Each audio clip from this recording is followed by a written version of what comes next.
Hi friends, వివాహాలు జరగబోతే వివాహం జరగడానికి కొంత టైం పడుతుంది. తర్వాత ఏదో ఒకలాగా వివాహం అనేది జరిగిపోతుంది. ఇద్దరు కూడా ఇష్టపడి పెళ్లి చేసుకున్నారు. ఆ తర్వాత ఇష్టపడి పెళ్లి చేసుకున్న తర్వాత పిల్లలైతే పుట్టలేదండి. పిల్లలు పుట్టకపోతే ఏం చేయాలి?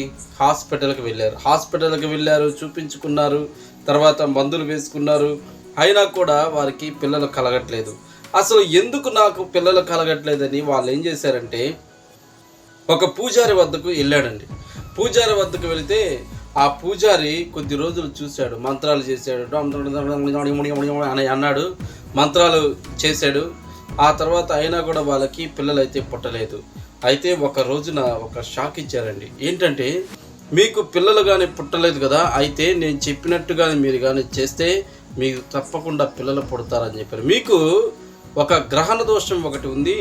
ఈ దోషం మీకు పోవాలంటే మీరు ఒక పని చేయాలి. ఏంటంటే, ఎవరైనా ఒక ముసలి వ్యక్తిని తీసుకుని వచ్చి వారికి నరబలి ఇవ్వాలి అని చెప్పాడండి. అసలు ఏమైనా పద్ధతిగా ఉందండి? అదేంటండి అలా మాట్లాడుతున్నారు, దానికి సంబంధం ఏంటని కొంచెం కూడా ఆలోచించకుండా, మీకు గ్రహణ దోషం ఉందమ్మా, అది పోవాలంటే నేను చెప్పినట్టు చేస్తే మీకు తప్పకుండా పిల్లలు పుడతారు అని ఆ పూజారి అన్నాడండి.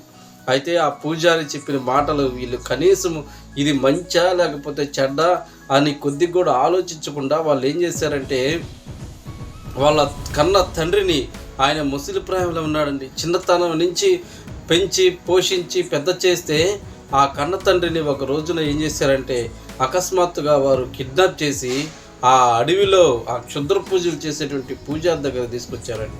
పూజారి వద్దకు తీసుకొని వచ్చి నిలువుగా మరి మంటల్లో కాల్చేసి నరబలి చేసేసాడండి. ఇక వెంటనే కొద్ది రోజులకి ఆయన జాడ కనిపించట్లేదు, ఆయన ఎటుపోయాడు అనేసి విచారణ కొనసాగిస్తే ఇక వారి యొక్క కూతురిని, కన్న కూతురిని అడిగితే ఆ తర్వాత ఆమె బయట పెట్టిందండి. పోలీసులు తమ దైన స్టైల్ విచారించారు. ఫస్ట్ వచ్చేసి నాకు తెలియదు, నా తండ్రి ఎట్టపోయాడో తెలియదు అన్నారు. ఆ తర్వాత తన స్టైల్లో వివరించేసరికి అప్పుడు నిజాలన్నీ బయటకెక్కితే ఆయన క్షుద్ర పూజలు చేసే దగ్గరికి వెళ్ళేసి చెప్తే అప్పుడు ఆ పూజారి అరెస్ట్ అయ్యాడు. ఆ తర్వాత వారి భార్యాభర్తలు ఇద్దరు కూడా అరెస్ట్ అయ్యి జైల్లో చెప్పకూడదు తింటా ఉన్నారు. ఫ్రెండ్స్, మీరు ఏదైనా నమ్మితే నమ్మకం అనేది ఎలా ఉండాలంటే, మీకు నష్టాన్ని అయితే అది చేర్చకూడదండి. అసలు ఎంత మూర్ఖత్వంలో బతుకుతున్నారండి.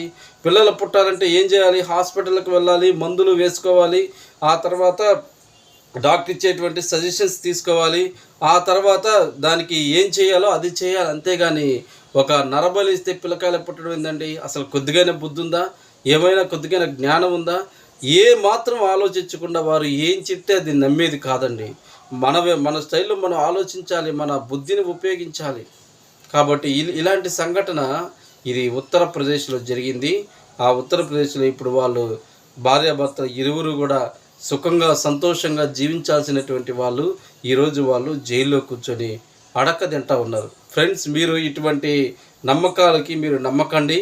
ఏదైనా కూడా మీకు పిల్లలు పుట్టకపోతే దేవుణ్ణి ప్రార్థించండి, తప్పేమీ లేదు.